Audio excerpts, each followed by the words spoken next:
जरूरी है खाली है ही पतो रंगरिया होता एक आध पति कम नहीं के बसत लिखल गेल एगो वीर के कहानी कोनो बिरहा के शुरुआत पहले 4 लाइन भूमिका देकर के ही कही जाला।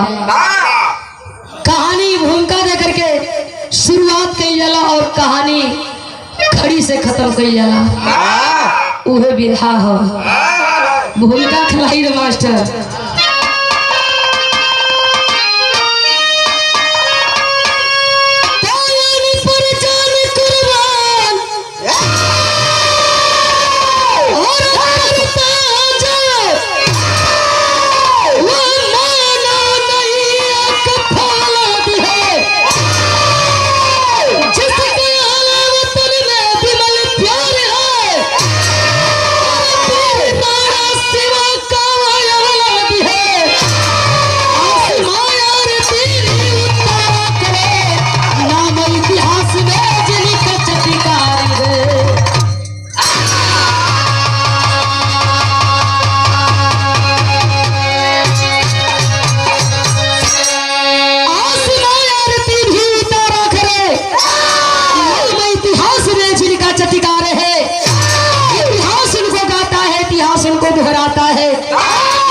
जो इतिहास के पन्ने में दर्ज होते हैं, जिनका नाम जिनका कर्म दर्ज होता है।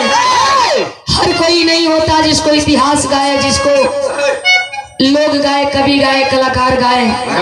कोई कोई होता है जो इतिहास के पन्ने लायक होता है। हमारे लिए आपके लिए जो मर मिटता है, जो शहीद होता है, जो फांसी की झूले को हंसते हंसते चूम लेता है, उसी वीर का इतिहास लिखा जाता है। कुछ लोग ऐसा बड़न जा करके ड्यूटी करत हो सीमा पर और समय बीत गईला के बाद रिटायर भी हो जात हो।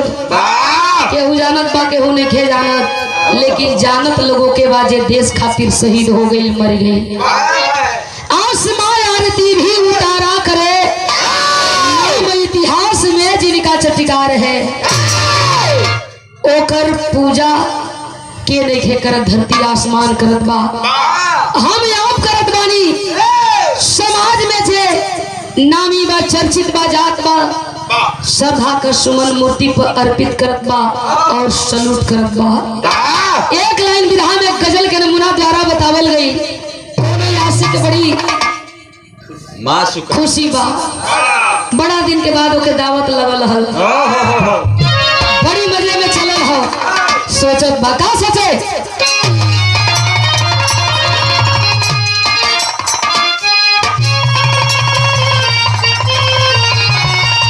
इहे सोचत बा अरे आज पीने,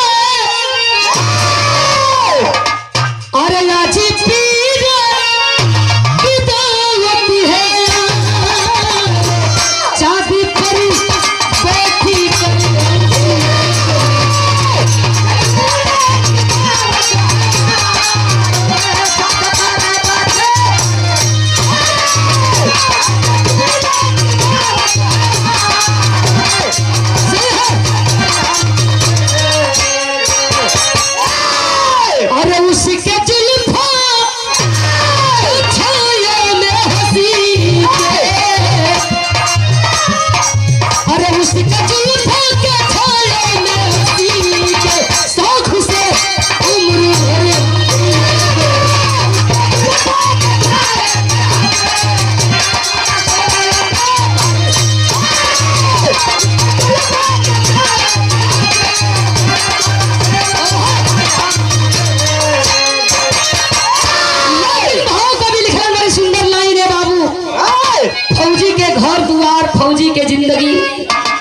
फौजी के मेहरारू लड़का के होला। शरीर पर जब वर्दी चढ़ेले तो उहे घर हो जाला, उहे गांव हो जाला। शरीर पर वर्दी चढ़ते जब जवान झंडा तिरंगा के नीचे कसम खालन, मर जाएंगे देश के साथ, गद्दारी नहीं करेंगे। शहीद जब जवान हो जालन, उहे मौत दुल्हन हो जाले। एक शहीद के यही वजह इतिहास लिखल जाला, कहानी लिखल जाला। भाव कवि लिखलन का, अरे उस जवानी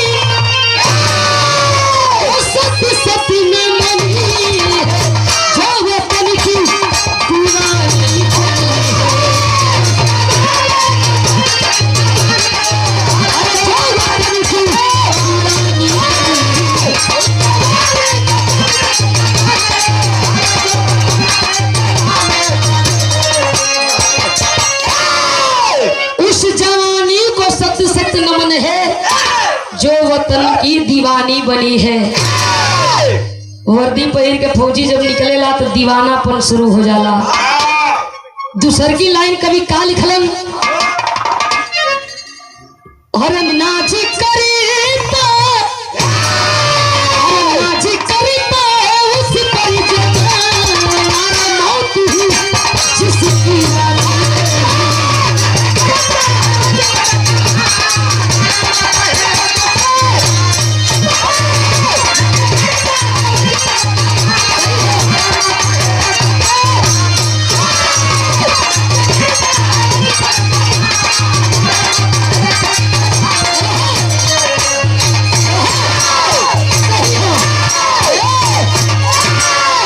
रहेगा हो गई ना तो छठ में आई वो ना करी। हम उस जवानी को सत सत नमन है जो वतन की दीवानी बनी है। नाच करता है उस पर जमाना मौत ही जिसकी रानी बनी है। कहानी कहाँ के बेचार लाइन जौहरी है।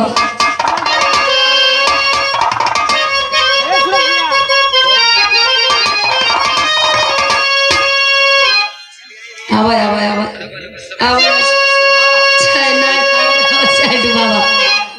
लिखल गई काम में कर लेते हैं भैया। एकदम वही पर उनका नशा हो गई बात। 4 लाइन लिखल गई जौहरी का।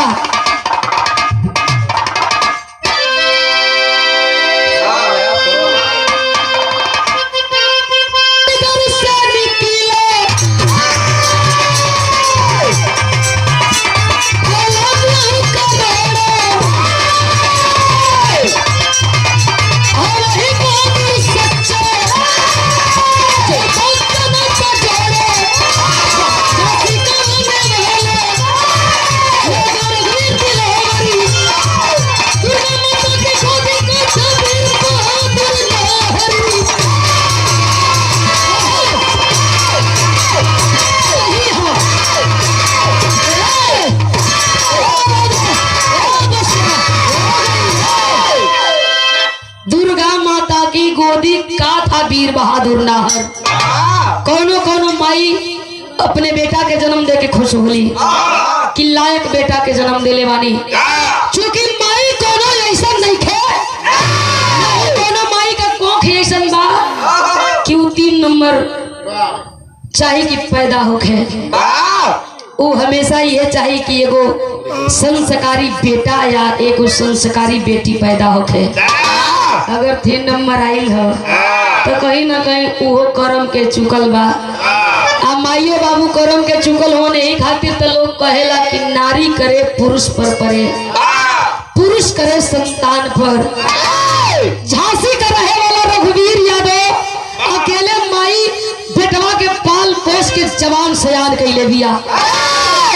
बेटवा जवान सयान भई, समय के अनुसार बेटा एक रियाजी पहलवान भई। माई बड़ी खुश बा अपने बेटा के देख के। बेटा हमारे ऐसन में जैसन हम चाहत रही। मनवा में तमाम प्रकार के माई सपना सजौले बे।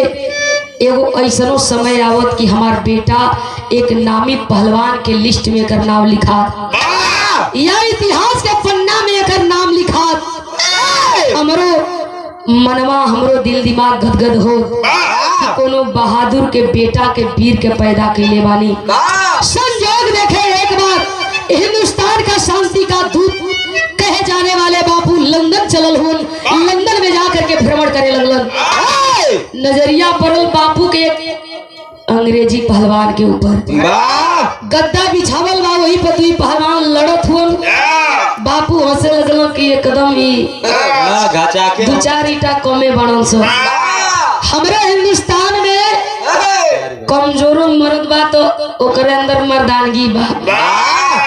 4 बजे भोर में हमारे हिंदुस्तान के मर्द जाके लड़ेलन, रियाज मारेलन।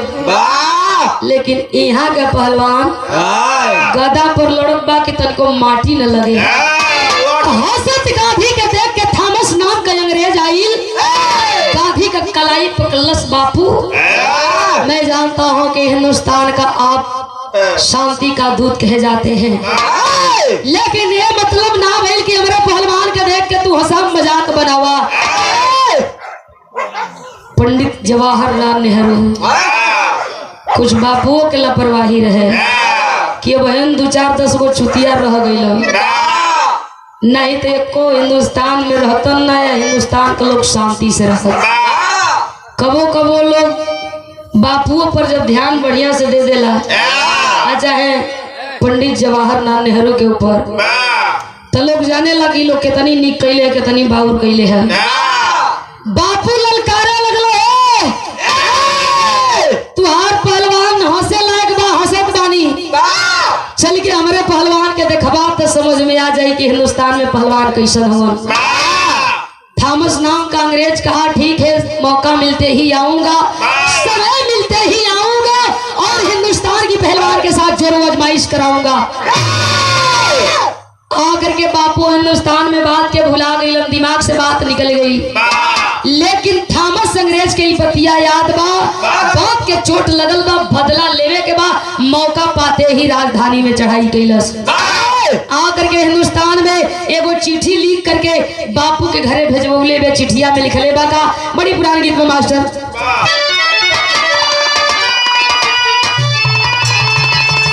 मेहरारू कहे ए बाबू मर्द मर्दे होला, उ चाहे नलायक रहे चाहे कुलायक रहे, वही मर्द के नाम के मेहरारू भरत बेमान।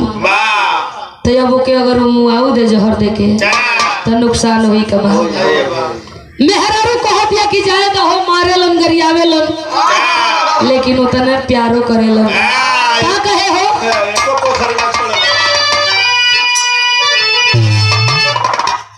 और मुंगेरी से मारी मारी, और मुंगेरी से मारी मारी, हल दहिया देला तूर, हल दहिया देला तूर, जहिया मारेला, जहिया मारेला तो मछरी खियावेला जरूर।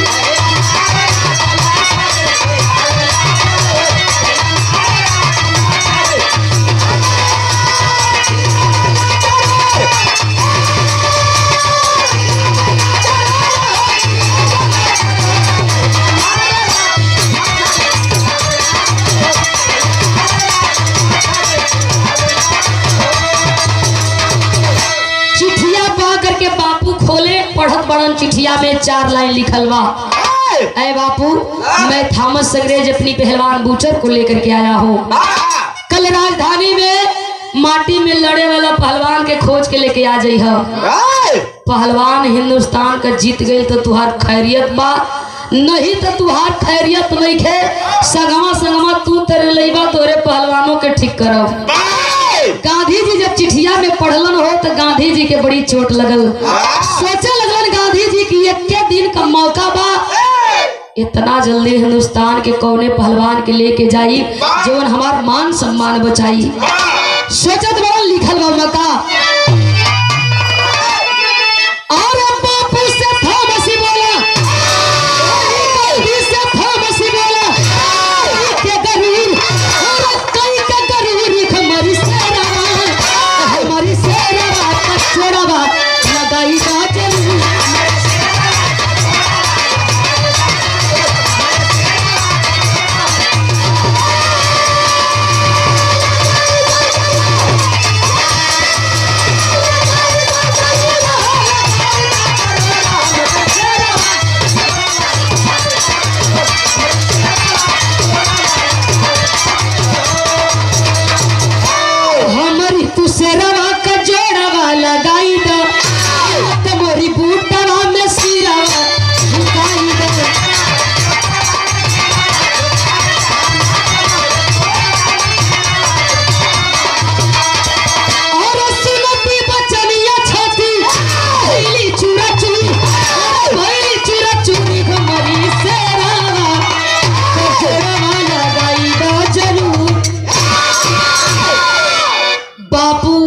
बैठल विचार करत हो, शांत जे रहेला वही के संत कहल जाला। पूजा में जे लीन बा विलीन बा वही के पुजारी कहल जाला। बाकी बाबा बाबा तो ये हलो शांति मन से बापू सोचे लगलन कि काम हमार कैसे बनी। दिमाग में एक बात आई, दुई मीडिया वालों के घरे बुलबुलन आकर के मीडिया वाले सवाल कर दिए, बाबू से पूछने लगे। बापू सगरी बतिया मीडिया वालन के देलन बतौलन, लेकर के मीडिया वाले बात को चले हैं अखबार में, मीडिया वाले बात के छपलन होत सवेर पूरा हिंदुस्तान में अखबार द्वारा बात फैल गई। जे अखबार खोले पढ़े दौड़े भागे सबके बतावे, एक बार फिर हिंदुस्तान में तबाही बा। एक बार फिर अंग्रेजी पहलवान चैलेंज कैले बा हिंदुस्तान की पहलवान के। एक बार फिर हिंदुस्तान का पहलवान कोनो ना कोनो मराई। चार गो बुढ़ऊ दादा लोग बैठल बा, अखबार खोल के लोग पढ़त बा। बगलिया में एगो नौजवान लड़का रघुवीर नाम बा, झांसी कर रहे वाला अखबारवा लेके खोल के पढ़े लगा। पढ़ करके सारी बात के जान करके रघुवीर यादव घरवा गई, चुप्पी मार के बैठ गई। बुढ़िया माई का मन घबरात बा कि बेटा के लगत बा कोनो ताना मार दिहलस, लगत बा कि बेटवा के कोनो कुछ कही दिहलस। के माई पूछे लगल बेटा के, ए बेटा काहे ऐसा मुंह गिरवले बाड़े, कोनो कुछ कर देला, कोनो बोली बोललस, कोनो ताना मरल कहे नहीं माई, ते इतना टेंशन कैसन, का चीज के टेंशन बा। रघुवीर यादव माई से बतावे, बिरहा में एक एक वीर रस के गीत कहल जाले। स्वर्गीय बेचन गुरु जी अपनी जवानी में गौले रह ओरिजिनल गीत का गौले रह।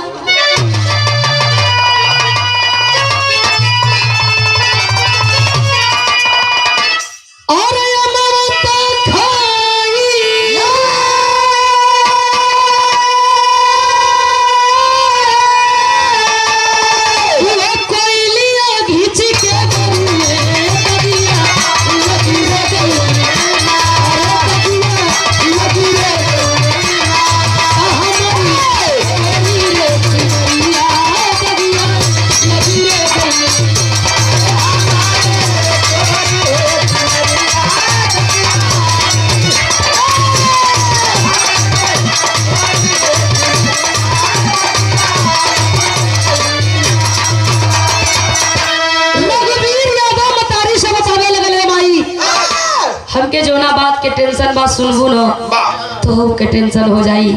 माई पूछे बेटा बतावे लगल का, और रघुवीर यादव बोलल ई माई के समाना रे बतू खाना होई है, बतू खाना होई है, चलो कुली में चवरा रे बतू खाना होई है।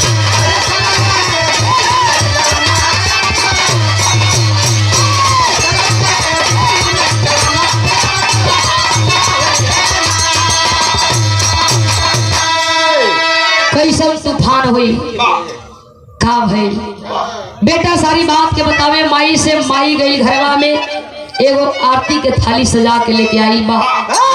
बेटवा के आरती करत बा, माथे तिलक लगा करके माई बेटा के समझा करके एगो बात कहे, का कहे, अरे खुशिया में हो के माई उहे टिकवा लगावेली, दंगल दरमियान रखली लाल के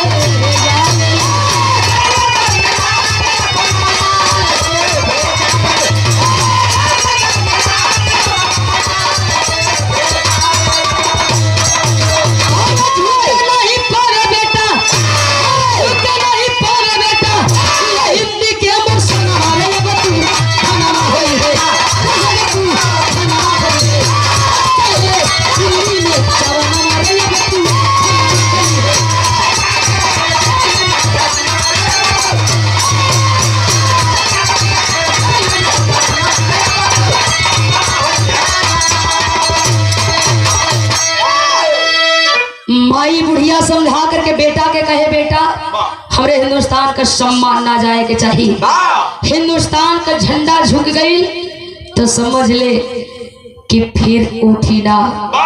रघुवीर यादव चल दिया, माई का आशीर्वाद लेकर के माँ की मनवा में सोचत बे आखिर एक कैसन न्याय अन्याय बा।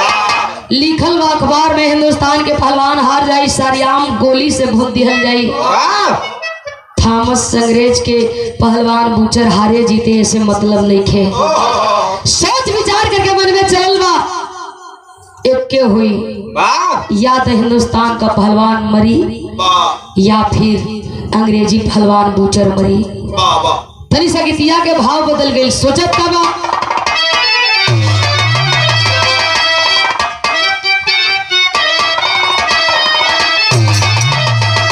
अरे माई हो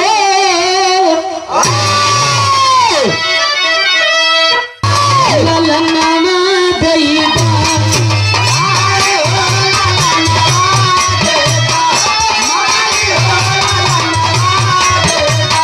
पहिली हो बिरनमा दैदा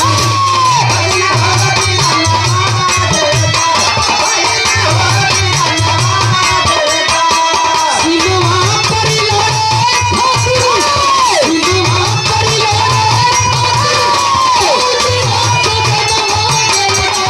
माई हो ललनमा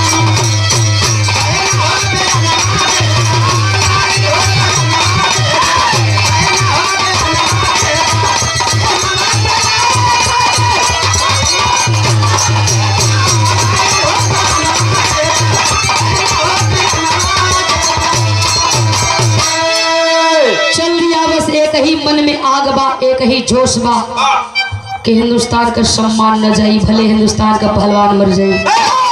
अरे चलली बा जवनवा बाटी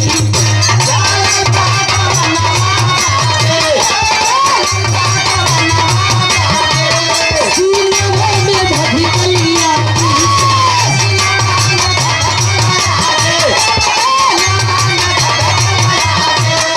गली में गई गली में गई चलली बा जवनवा बाटी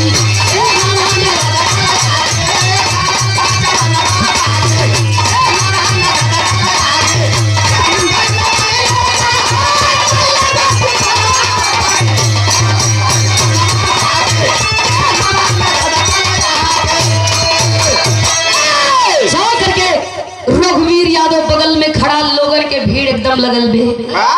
देखे ताके भर फुर्सत नहीं है कि देख ले कि अखाड़ा कौने ढंग का बनल बा। लोगन के बीच में घुसल बे, घुसत लोगन के हटावत घुसत गईल जाके वही अखाड़े के समीप खड़ा भई। अखाड़ा के नजारा देखत बा रघुवीर यादव, अखाड़वा में बूचर पहलवान के नजारा देखत बा। लाल निगोटा कस करके वहाँ बूचर पहलवान अखाड़े में चक्कर काटत बा। तनी एक आध मिनट के समैया बीतल ह, हंसने लगा हुआ बूचर पहलवान। हिंदुस्तान में कोई ऐसा लाल नहीं है जो आकर के हमसे हाथ मिला ले, कोई ऐसा बहादुर कोई वीर पैदा नहीं है, कोई माँ ऐसा वीर ऐसा लाल नहीं जन्मी है। रघुवीर यादव ताके रे वाह, लोग कहला धन बढ़ जाए लेकिन मन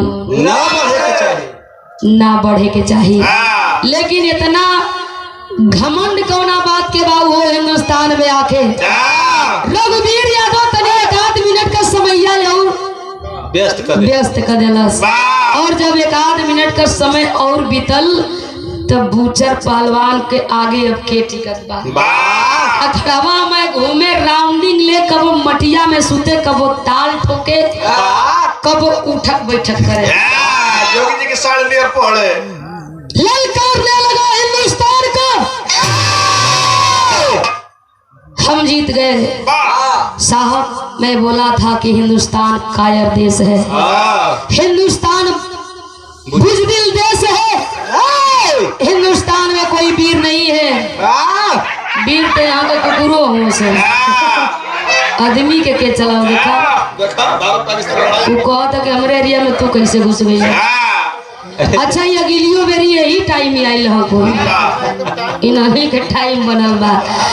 रघुवीर यादव देखत बा टुकुर टुकुर ताके ओकरे चेहरा की ओर बाहरे घमंड।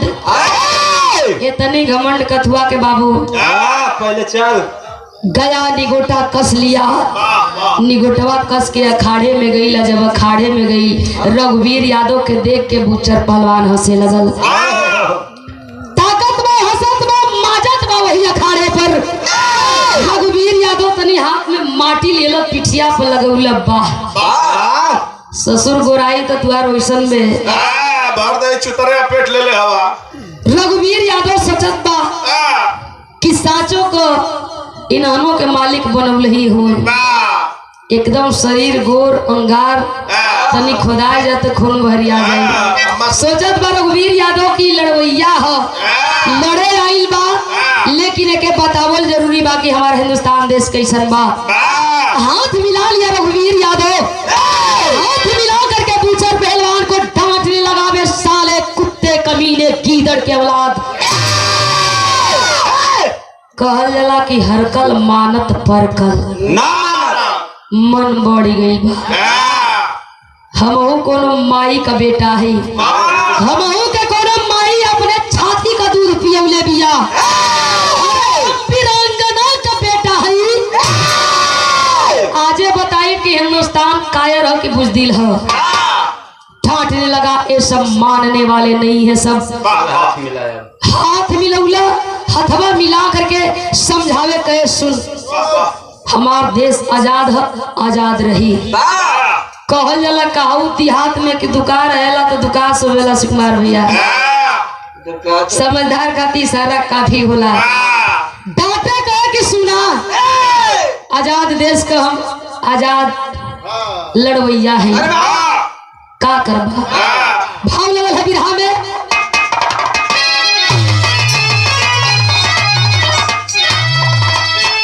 अरे आजादी बसी भारत को चाहिए, आजादी बसी भारत को चाहिए, जिंदगी फूल नहीं है सूल पे रोटी।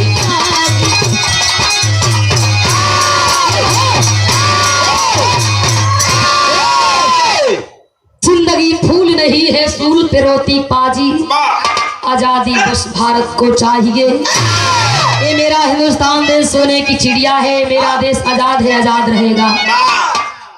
हाथ मिलौला ये बाबू मरलस दाव, अखाड़े में चारों खाओ चित्त बूचर पहलवान गिर गया, दौड़ करके सीने पर सवार हो गया।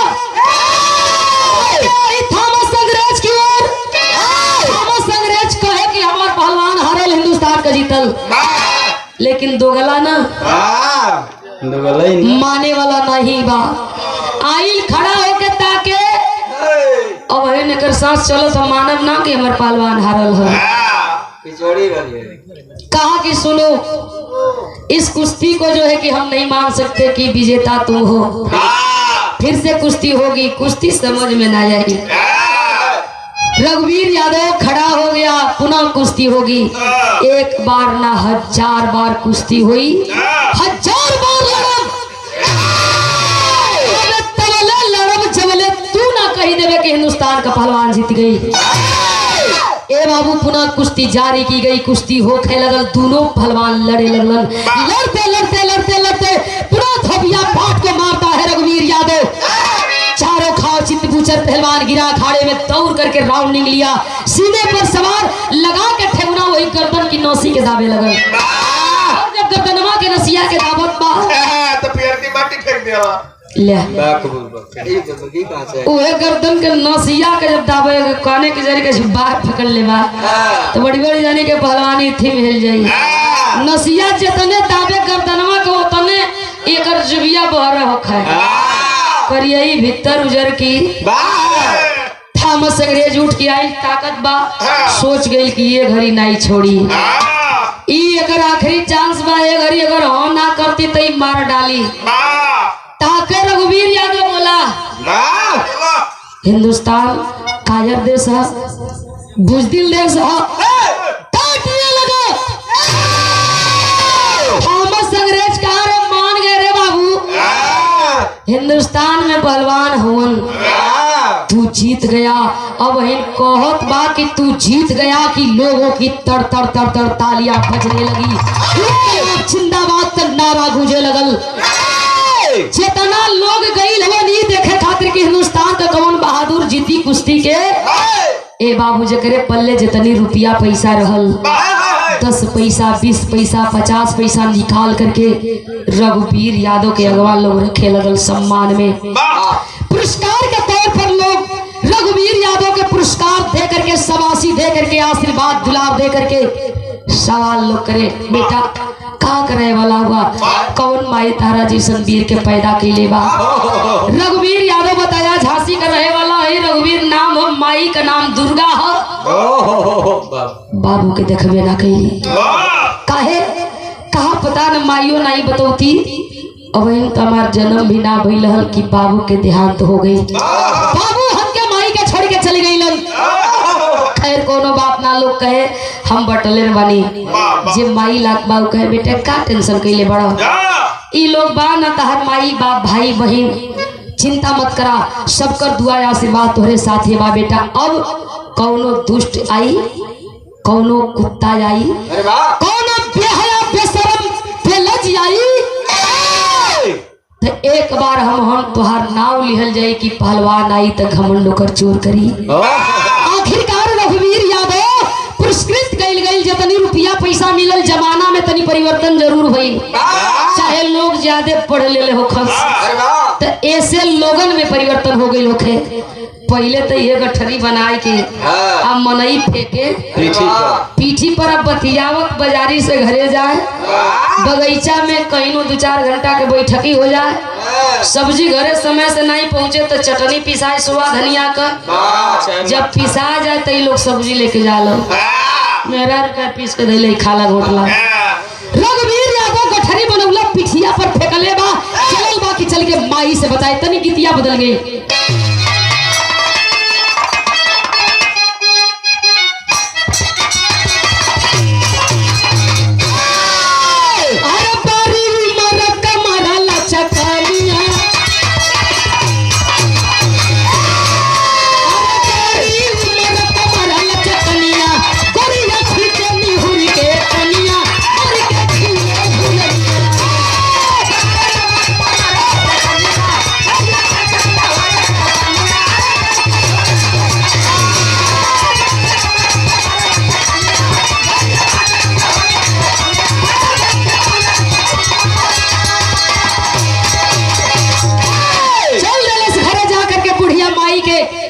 पैर के पकड़ के माई का आशीर्वाद पुनः लेत बा, माई ताकत बा आ गईला, हाँ भाई आ गईली, भाव निकल गई।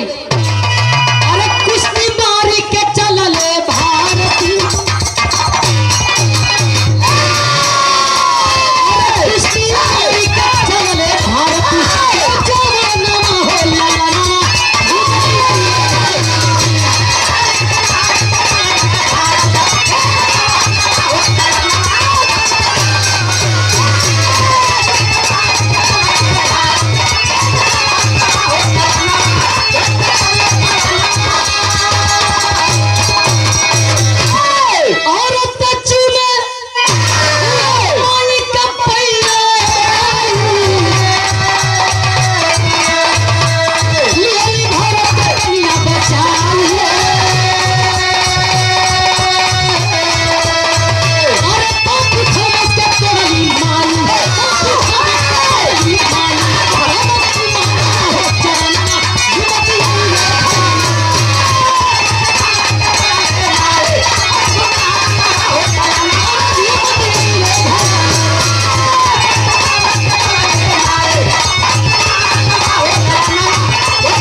का नाम रहल पहलवान के जवन जीतल, हंसे लगल रघुवीर यादव बैठब हो, बताबो तनी बैठा कुर्सी पर, माई बा गोड़ के लगे बेटा बैठल बे, सिरहान आपन वही माई के गोड़ पे रख ले बा। ए माई नहीं खोल जाना, कुश्ती जीते वाला पहलवान के नाम रघुवीर बा, रहे वाला झांसी के, ओकरा माई का नाम दुर्गा रहल। बुढ़िया माई के बतिया निकना लगल, हम एगो बहादुर के नाम पूछत बानी, हमार बेटा मजाक करत बा, तमाचा खींच के माई गलवा पर मरले बे बेटा के, गाल सहलावे लगल रघुवीर यादव, माई की ओर ताके लगल, कहो माई जीत के खुशी में लोग रुपया पैसा दे के हमार सम्मान बढ़ौलस, कौना जीत के खुशी में तू हमें थप्पड़ से सम्मान करत आड़ू। माई बेटवा के काटे लगल, हम वो वीर के बहादुर के नाम पूछतानी, आ तू मजाक करत आड़ा। मजाक हमके तनिको नीक ना लगल। रघुवीर यादव माई के ओर ताके माई से कहे माई जोन हकीकत रहल तो उन्हें तक कहली जीते वाला पहलवान का नाम रघुवीर रहे वाला झांसी के जौन माई ओकर पैदा कैले बे ओ माई का नाम दुर्गा बा दूसर के उनारे माई बल्कि तोर बेटा रघुवीर यादव वो लड़ाई के कुश्ती के जीत के आई बा।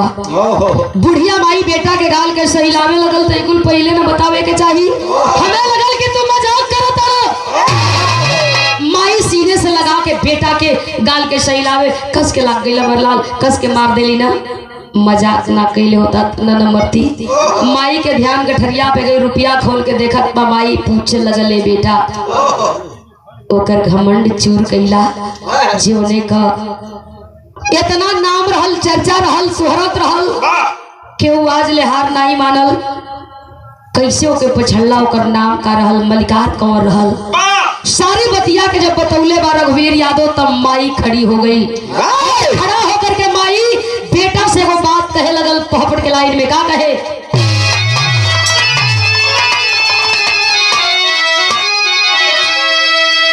अरे सुनी नाम था मसी के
आज ले अपने बाबू का चेहरा नहीं देखला तो एक के रीजन बा थॉमस अंग्रेज तोरे बाबू के वर्षों पहले घसीट के समाज के बीच में सारियाम लोगन के सामने गोली से भून देलस।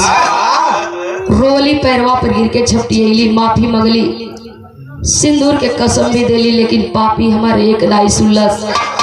आज भी अगर ये बुढ़िया के शरीर में प्राण बा आज भी हम जिंदा बानी जीवित बानी तो वो सपना और वो इंतजार के याद में जीवित बानी जिंदा बानी जौन सपना हमारा वही पूरा ना भई। रघुवीर यादव माई से कहे कैसन सपना देखले बाड़ू बोला तोहर बेटा सपना पूरा ना करी तो बेटा भइले धिक्कार बा। बुढ़िया मतारी बतावे जब तक थॉमस पापी मराई ना तब तक हमरे आत्मा के शांति नहीं खे तब तक हमके चैन नहीं खे। माई का पुनः एक बार आशीर्वाद लेत बा माई कलाई का पकड़ अकेले तोरे बस नहीं खे आइयो बा तो लड़ाई खाली तुहार नहीं खे हम चल आगे आगे बेटा पीछे पीछे बुढ़िया मतारी चलल बे। चल करके रघुवीर यादव दिल्ली में लोगों से पूछत बा का पूछे अरे चुमी के चरनिया तहिया चलली बा जवाना बाकी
रघुवीर यादव पूछत बाड़न। लोग बतौलन रघुवीर यहाँ न तुम्हें थॉमस मिली। थॉमस के खोज में आई बड़ा तो थॉमस संग्रेज तो के कलकत्ता में मिली। जा करके लोगन से पता कर यहाँ पूछते हुए रघुवीर यादव बुढ़िया माई के लेकर के दिल्ली से कलकत्ता चलल हुए। कलकत्ता के मशहूर हुगली नदी जे के दूर दूर से लोग देखे जाला। वही हुगली नदी के बगल में हवेली में जश्न मनाते हुए रघुवीर यादव के सामने पड़ल बूचर पहलवान। भाग के जाइल चाँद बा के चली साहब के बता दे कि रघुवीर आई बा फिर से। पकड़लस बाही पीछे से झटकल आई गई एकदम मुँहे की लगे। अरे मुँहे की लगे आ गई मरलस तमाचा खींच के 1 मिनट खातिर लगल कि ओकरे मुँहे ले लकवा मार देलस। गिरल बा दुआरी पर प्रमाण मिलता है। बताया जाता है 22 अंग्रेजों को मारते हुए रघुवीर यादव थॉमस अंग्रेज के पास गई बे इहो अपन गिलास लड़ावत चेस 2-4 गोरी कट पैर बैठल इनको चमर डोलावत थी पिछवा से ठौरी देखली है कुल बड़ा गुस्सा में ई कौन हो। थॉमस अंग्रेज तो पहचान गया। खड़ा होकर चाहत बा रघुवीर यादव बोलौला हेलो तकला घूम के कल सुना कुछ हिसाब किताब बाकी बा। जीत का इनाम न तू हमें दिला ना कुछ हमसे कही पौला न तो से हम कुछ कह पौली। चल करके आइल बानी या तो कुछ लेला नहीं तो हमें दे दा। थॉमस अंग्रेज कहा बदतमीजी पसंद नहीं। पकड़लस गर्दना के मरला तमाचा खींच के जवन कुर्सिया छोड़ के खड़ा भइलन कुर्सिया पर बैठ गई।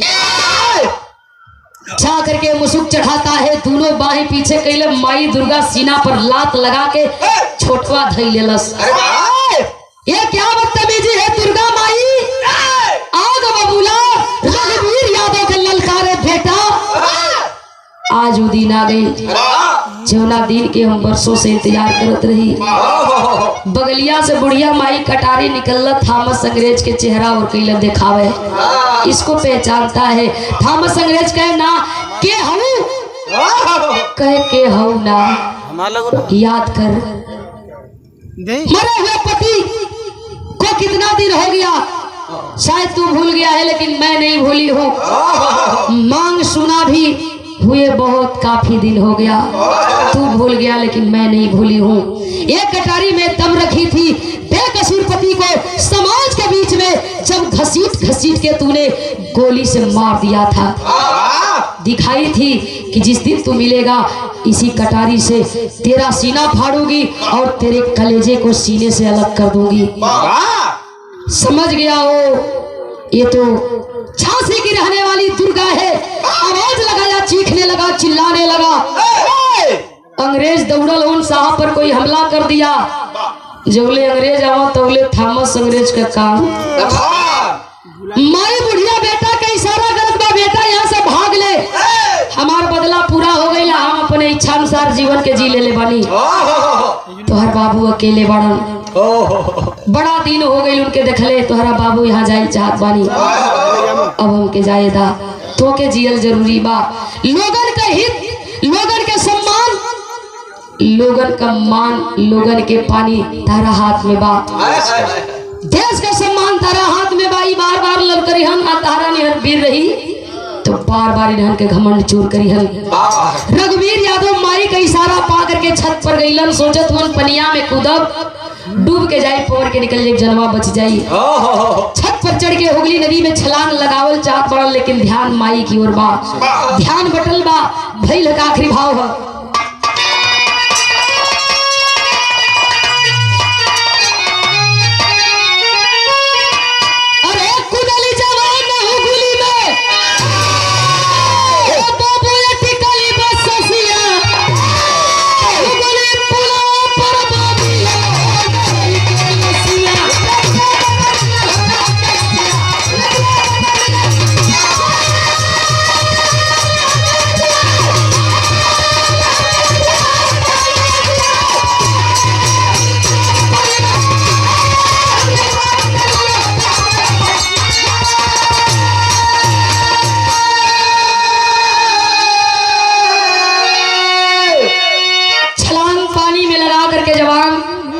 मकसद बा के डूब के पवर के जाए निकल जाए जान बच जाए, लेकिन माई की ओर ध्यान बा। कितना नलायक बेटा बानी, कितना स्वार्थी बेटा बानी, माई के पापियन के हाथे छोड़ के जात पानी। ध्यान माई की ओर छलांग पीछे लगो पानी में ना गिर करके रघुवीर यादव पुल पर गिर गई। और जब पुल पर गिरल बा दौड़ करके अंग्रेज गईलन शाह पर हमला करने वाले हमलावर को जीवित जिंदा पकड़ेंगे। भारत माँ अपनी लाल को, बेटा को, बहादुर को हमेशा के लिए अपनी गोद में सुला लेती है। आ बेटा मेरी गोद में सो जा। ये बड़े दुष्ट प्राणी है, ये बड़े दुष्ट किस्म के इंसान है, पा जाएंगे जीवित जिंदा। बड़ी बेरहमी के साथ पेश आई हम, आवा मेरी गोद में सो जा। भारत माँ की गोद में हमेशा के लिए रघुवीर यादव सो गया। भाव लिखा गया, एगो वीर जब शहीद होला तो अकेले भले ही वह शहीद होता है, मरता है, लेकिन हजारों जवानों के दिलो दिमाग में वह जोश पैदा करके जाता है। यही खत लिखल गई, भारत माँ का लाल बघेला जीवन यरी पड़ गई ले, और आजादी के जोश पीरन में भर के गई ले।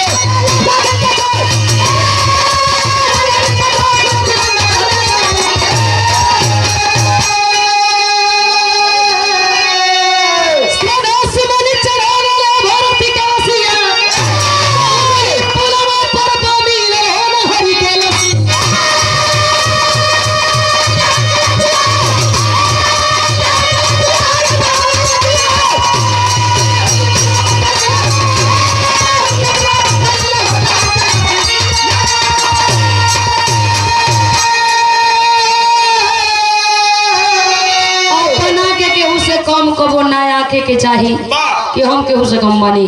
दूसरी बात, अपने अधिकार से कबो पीछे पग ना हटावे के चाहिए, चाहे या तुम्हारा चाहे मरा। बापू को खबर लगी, भाग करके आए, फैसला कैलन का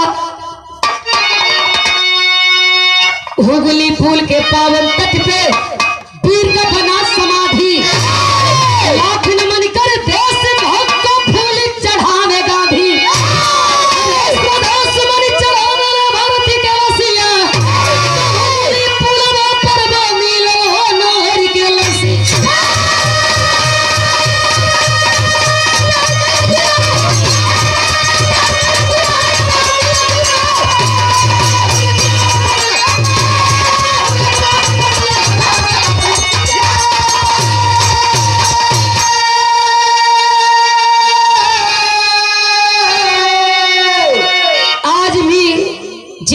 हुगली नदी के, हुगली पुल के देखे बदे रघुवीर यादव के लगल मूर्ति के लोग सलूट करेला और इतिहास के लोग दोहरावेला।